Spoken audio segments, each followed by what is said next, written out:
जय श्री कृष्णा गीता सुन के संग में आपका स्वागत है। और ये जो श्लोक 8वें अध्याय का 5वां है ना, इसमें अंत समय की बात है। अंत समय में हम क्या सोच रहे होंगे, उसका संबंध इस बात से कहीं ना कहीं होगा कि हम अभी क्या सोच रहे हैं, क्योंकि वो एक सब चीज का मिला जुला जो एक सार रूप है चिंतन की सतह पर, वो सबसे ऊपर आएगा। जिसका हमने अभ्यास नहीं किया होगा, वो हम अंत समय में अचानक सोच लें, इसकी संभावना तो लगती नहीं। पर वो बात भगवान छठे श्लोक में और स्पष्ट करेंगे।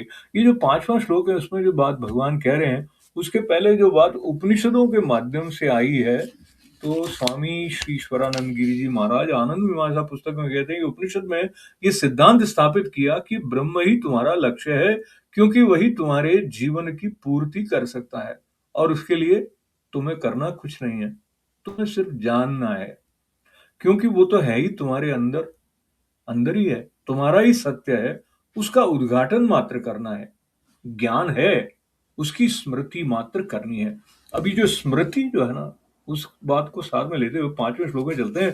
भगवान कहते हैं अंत काले च मामेव स्मरन् मुक्त्वा कलेवरम यः प्रयाति स मद भावम याति नास्त्यत्र संशयः।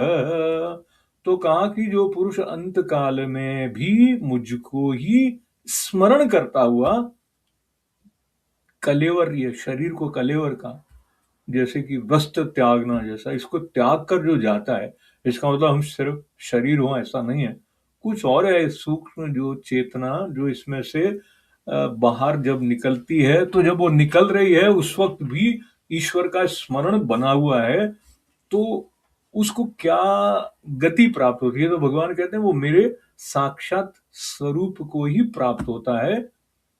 इसमें कुछ संदेह है क्या? तो कहते याति नास्त्यत्र संशय। तो उन्होंने एकदम आश्वासन दिया और उसके ऊपर ठप्पा भी लगा दिया एकदम पक्कम पक्का कि इसमें कोई संदेह नहीं। अब प्रश्न ये है कि अंत समय में उनका स्मरण कैसे बना रहेगा? हम अभी भी स्मरण कर रहे हैं कि नहीं कर रहे हैं, और हमारा मन कितनी दिशाओं में भाग रहा है। तो ये सारी जो बातें हैं, उसके साथ साथ एक बचपन में आपने सुना होगा कि हमेशा अच्छी-अच्छी बातें बोलनी चाहिए, क्योंकि सरस्वती माता न जाने कब हमारी जिह्वा पर विराजमान हो और जो हम कहें वो सत्य हो जाए, ऐसा आपने सुना होगा।